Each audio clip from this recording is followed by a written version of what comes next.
Is that an octopus in your pants, or are you just happy to see me? See what I did there? Go Red Wings! From Octopi Experts Woodward Sports. What up? Welcome to Woodward Wings. I am Justin Satawa after a brutal 3-1 loss to the Los Angeles Kings, and I already can see there's a lot of discourse in the chat already. And as there should be. I mean, that game kind of felt like it was coming. Gibson was on an 8-game heater. At the same time, though, we are 8-2-1 in our last 11 games, and we did not have Simon Edvinsson. So I'm not feeling overly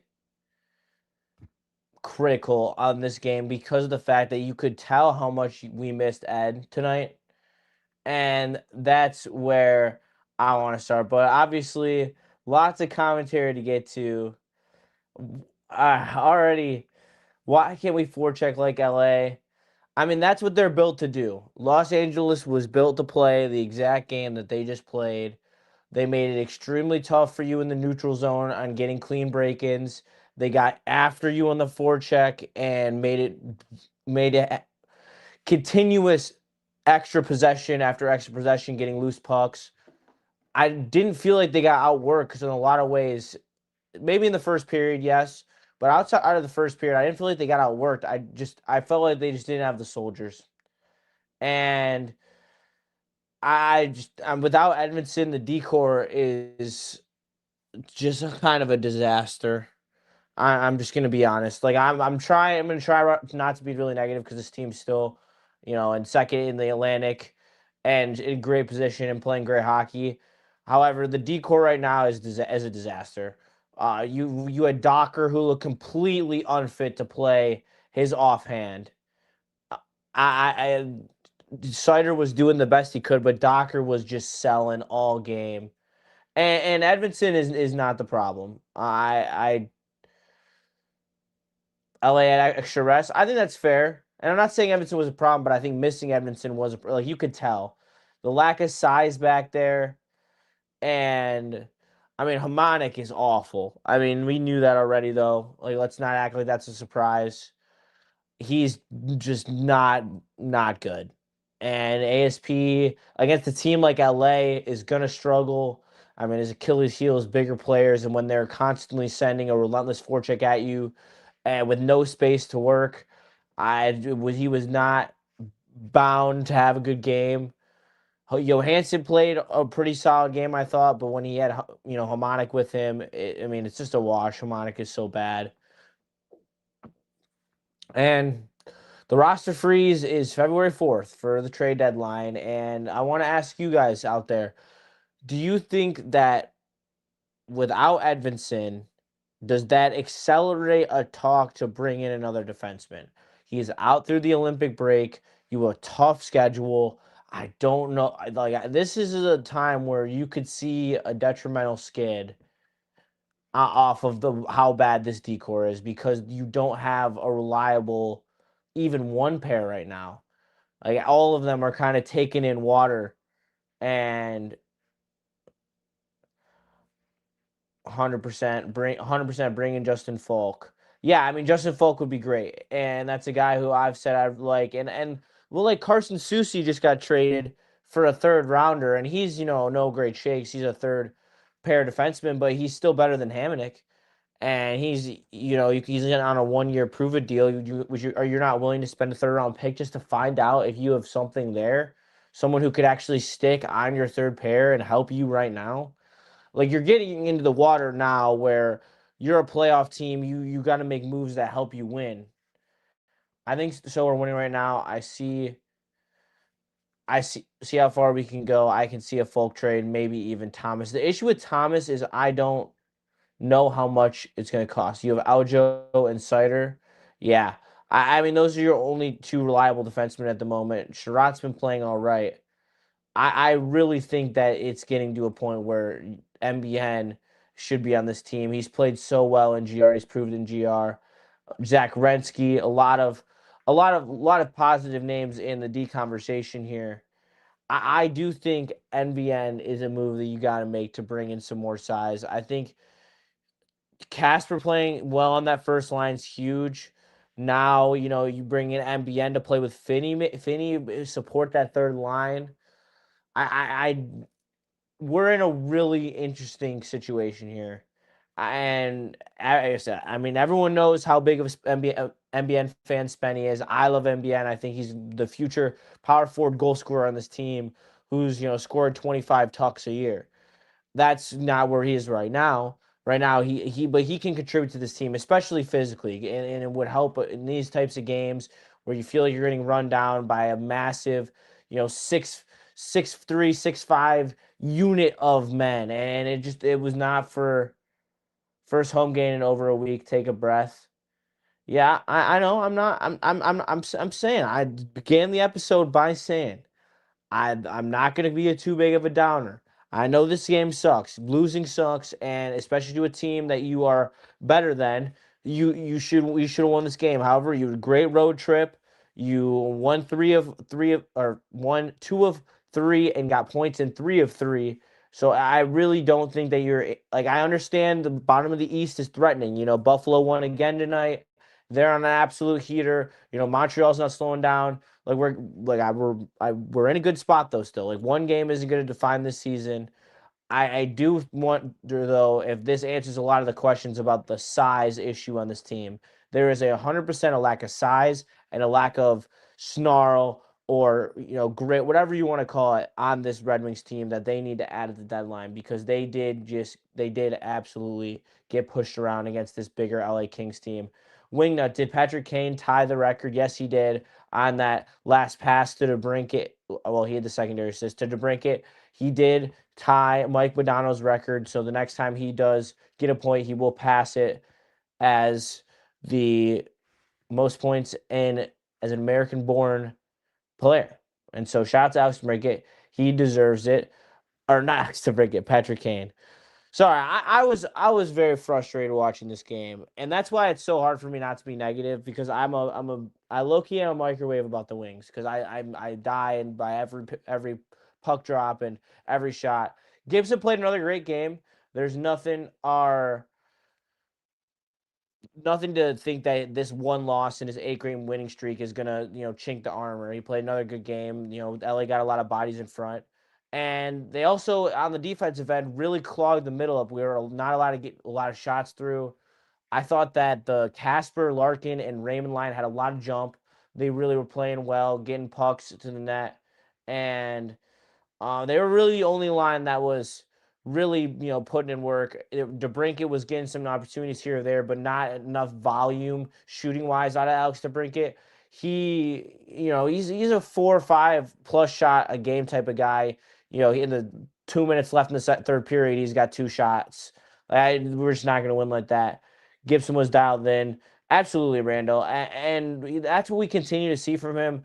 I think we're getting to a point where we can all expect this to be the sustained performances that we're getting from Gibson down the stretch, and that's going to be so big because he's going to have to steal a couple of these games without Edmondson because I do worry about that decor.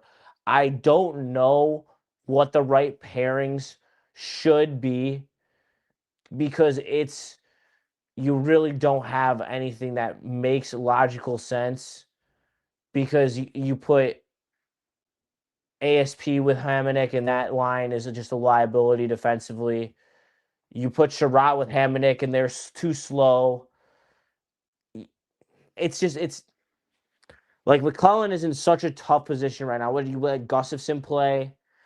ASP was fine in St. Vengeance. I'm not ripping on ASP. I'm just saying though, if you put him with Hamonic, they're a liability. I just don't think that that's a sustainable way for you to move forward.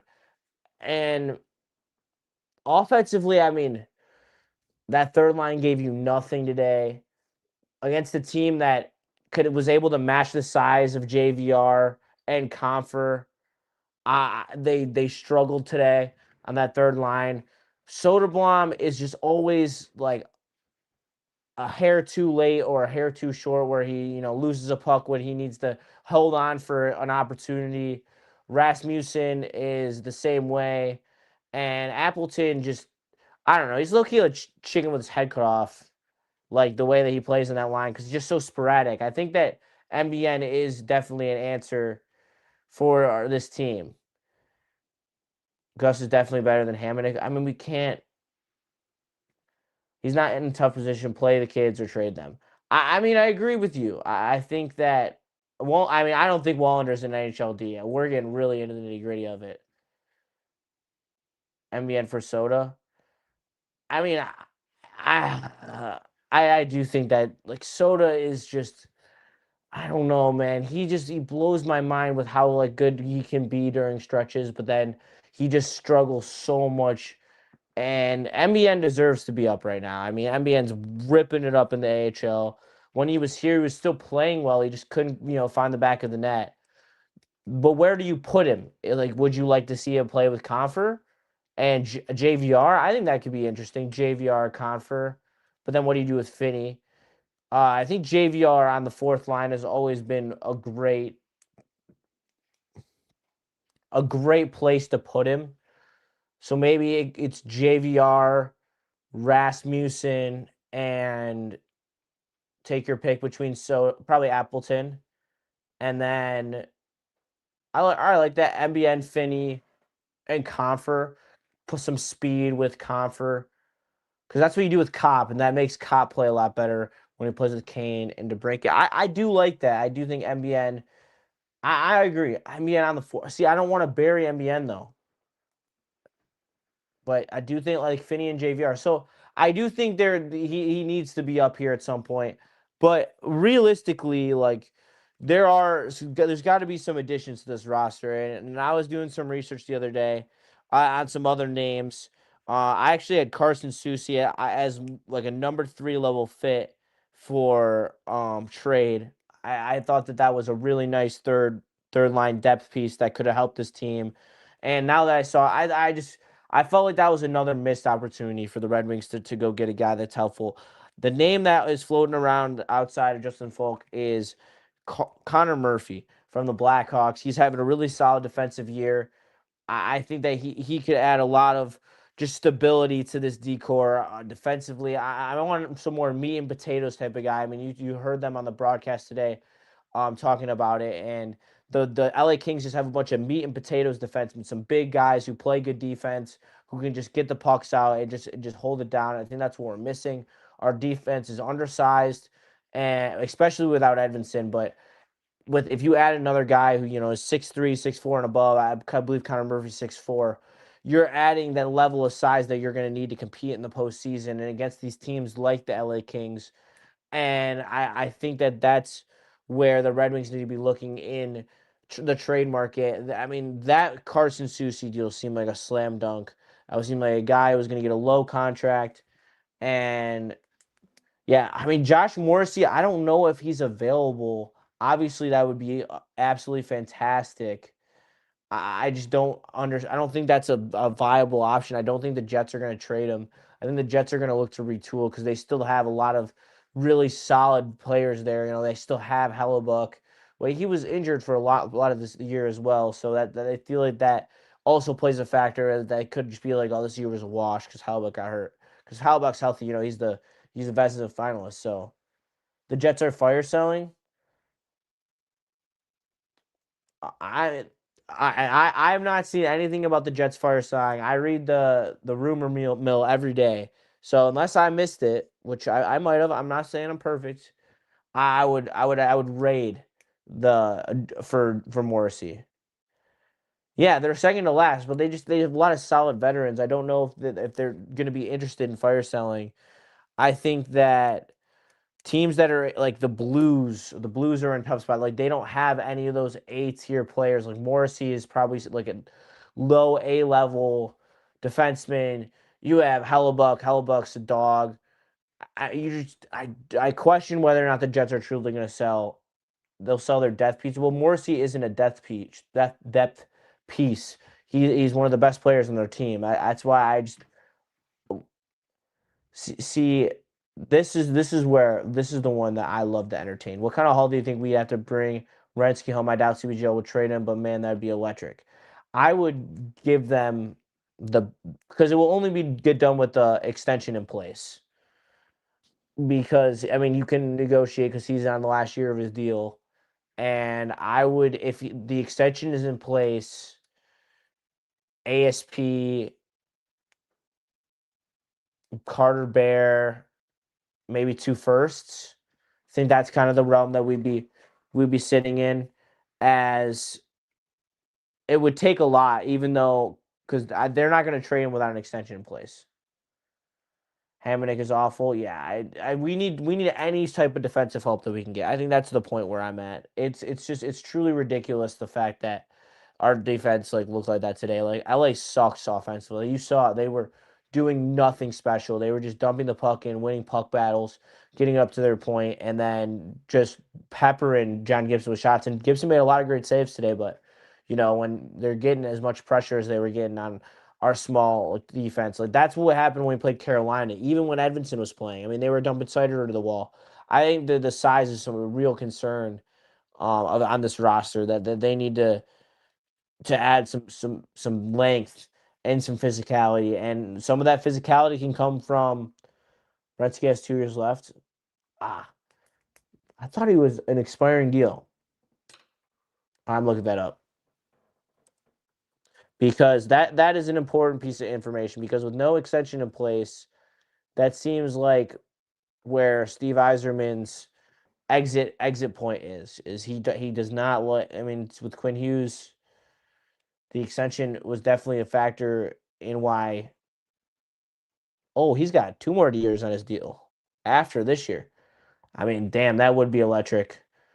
I mean, then no extension in place, and maybe a even higher value deal than I just said from Carter Bear, ASP, 2 first round picks. I mean, it's going to take a haul. It's going to take 4 or 5 first-round picks in total between draft capital and prospects. Team the size has always been a concern, even though since the Euro Twins. Yeah, it's just the surrounding of our first pair. No team wins with 6 foot or under defensemen. Yeah, I absolutely, Dr. Troy. I think that's saying we blowing up the season.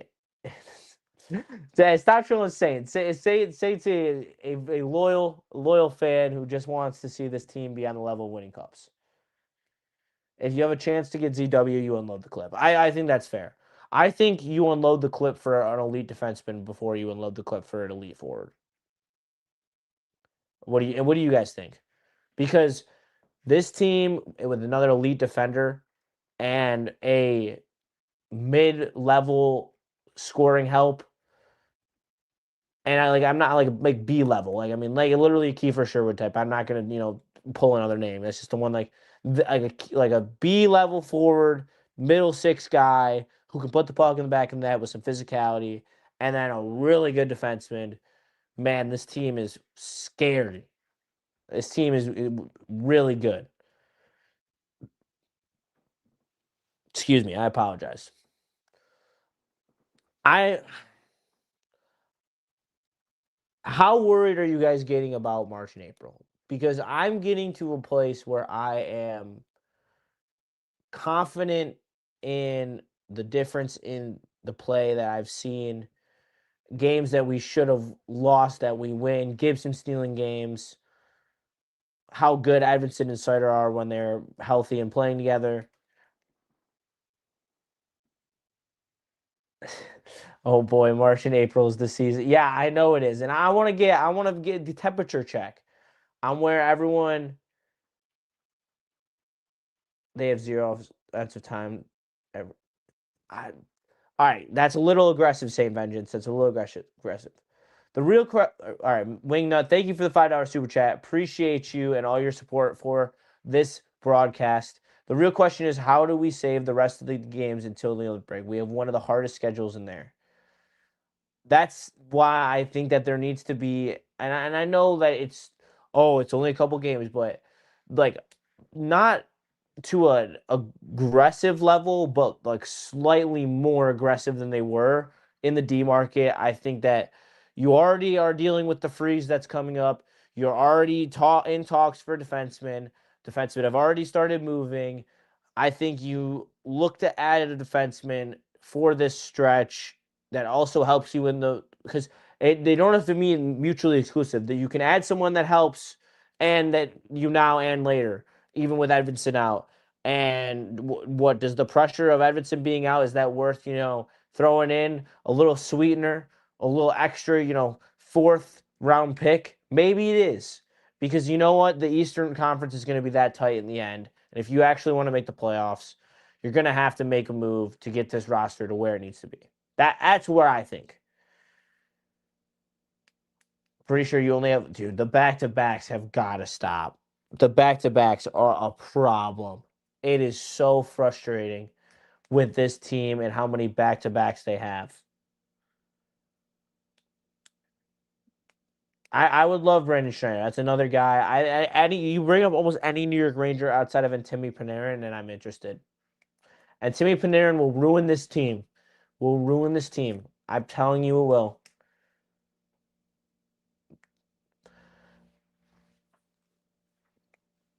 Any other names you guys like in free agency or not in the trade market? I mean, I know Stevie Y was sniffing around Elias Pettersson a little bit. I think that's really intriguing. Bring him in as a 2C to play with DeBrincat. I think that's easy. 80-goal season production from him playing with DeBrincat. The question is your top six a little too soft? It might be. So two budget options, I think, that make you two, legitimate, playoff players. Ryan O'Reilly and Vincent Trocheck, two guys who are really solid in the dot, and in both. I mean, Ryan O'Reilly's a point per game right now with $4.5 million on his deal. That's a guy who I really love. I'll get to Robert Thomas in a second. Already see it in the chat. And Vincent Trocheck is another guy. I mean, he just wins faceoffs, plays the PK. I mean, just does everything that you want, and 200-foot centerman. Alex Tuck, I don't know how legitimate his name is actually out there, because of how well the Sabres are playing, but they cannot seem to agree to an extension. And the last, these are impact forwards that I have on this list, and that is Robert Thomas of the St. Louis Blues. He's be the number 2C on this team. He's got mega extension on the books right now. He's going to be worth a haul. We're going to be giving up Daniel Sinner Casper and Carter Bear, and probably a first round pick or two. That's gonna you know that's gonna take a haul if we're really looking to. And I'm already seeing no thanks to EP40. He's definitely too soft for this team. EP is scary. I watch him and come away always unimpressed. He really sucks at faceoffs. That is he's had really unreliable faceoff numbers. Never seemed to consistently put up good numbers. Trocheck's under 6 foot. I think that's and then here we go. Randall hitting with. I brought this one up before. And this is fits for depth forwards. There's Blake Coleman is just a solid middle six guy, and the Flames. He's a little bigger, is a little older. I think that could be a solid fit to help out our mid scoring. But I really do like Steven Stamkos. He's on the cusp of scoring 30 goals, and if you're going to be able to get him on a cheaper contract than what he currently is, if you're going to be able to have Nashville eat some of his AAV, then I think that's a really, he's as playoff performer as playoff performers get. Dude's got cups, and he knows how to win. He plays the game the right way. I think that him up there with Larkin and Raymond could be really really tough to play against. Boone Jenner, a little bit of a bigger physical guy out of Columbus. I think that's a guy who could add the jam that we're looking for in that middle six. He's also an absolute bombshell in the circle in terms of fighting. So I mean, you gotta love guys who can help add that. So I come another Vancouver Canuck, Connor Garland. He's undersized, but he plays the type of style that helps win playoff games. He's the type of guy who can get in front of the net and score a couple, but tapping goals. I think that he's a guy who deserves a look. And then Braden Shen, I think that one's a little more risky. I don't think his price is that high, though, so I think it might be worth exploring. No thanks on Stamkos. I already got enough PP merchants on this team. Stamkos actually, 75% of his goals are not on the power play. And so I think that's a guy who you can really And I see you get putting respect in his name. I think he's still got a couple years left that are good in him, especially if you're not paying him $8 million a year. I don't think Eisman is trading Barry Danielson, Casper, or ASP. If he wouldn't trade Edmondson for Hughes, that should tell us a lot. I think that's different. I think trading Edmondson, who is on the cusp of becoming a legitimate, all I don't want to go. I don't want to go all star level. A legitimate first pair anchor potential. I think that plus more assets was tough for him to bear. Ha, get it? But trading Carter Bear for someone, an asset with multiple years on his term, I think that Eiserman would be willing to do. I think it's just about the right move. It's always been about the right move. He gave up the first rounders and Kulik, who was pretty widely respected at least across the Wings organization when we traded him for DeBrincat, and I think he's looking for another one of those types of move. I don't think he's very urgently doing it because of the fact that their cup window hasn't opened yet, and I know he understands the cup window. That's the one thing I'll always give Steve Yzerman credit for is he understands the cup window and where the team is at this moment and how to like I don't think he did that before. I think now though with the trades that are going on that he has been in talks with and is seeming lost. I think it's been because he's looking to facilitate the right move to just complete the roster without stripping the roster. I think is where I'm looking for. Team lacked energy and got out work tonight. Absolutely, they couldn't even break the puck in. It was a brutal watch tonight. I will completely agree. He would for sure with Hughes. Yeah, I think he would have if Hughes had term. I think that he would have. I don't. I think the term scared him. I did, and not. I don't think scaring him is the right word. It detached him from the move. The whole situation was frustrating. Yeah, it was. I mean, but however, we don't see we can't see the future. We don't know if this move to Minnesota will pan out. We don't know if he'll be a free agent in a couple years with the possibility of signing. I mean, Spin Chicklets is talking about how McDavid should come to Detroit in 2 years. We never apparently know what's going to happen, and get any given day, some news could change, something could flip, a guy could become available that we never saw on the market before, and hopefully the Wings will be able to make a move at some point and get aggressive. I do think I forget who said it early in the stream, but either play the kids or trade the kids, and I think that is true with MBN. Danielson's got to continue to get his legs in GR, but I think that MBN is a guy, and then you have to find a way to keep ASP in the starting lineup. Although it's gonna suck. I mean, Docker blows, so it doesn't matter. Just, Johansson and ASP, or Schrott and ASP, and Johansson and someone else, and you just solidify this decor, and you're ready for hopefully breaking the biggest drought or one of the biggest droughts, playoff droughts in NHL currently. Can't play the kids when they're in a legit playoff hunt. I disagree. I think that it, no, undoubtedly, MBN is going to help them down the stretch at some point. Until Eiserman adds a top four D man, we will continue to get worked. I think that's aggressive when we're 8-2-1 in our last 11 games. So you keep that energy, but I'm going to be continue to have a positive outlook about this team. I am just hoping that this Edmondson injury does not weigh them down for the entire season, or for the entire season until the Olympic break, because that is scary. I will be the first to admit it. But thank you guys for tapping in. Woodward Wings post game show. We will see you on Thursday. A couple of days off for the Wings. I'm not even. They're only one day off, but we'll be back Thursday. Hopefully for a Wings win. Gonna need it. Keep pace in this absolute gong show of Eastern Conference. But enjoy your guys' night. Take care, and I'll catch you in the next one. From Justin Satawa and Spencer Raxter, who's not here. This is Woodward Wings. Peace.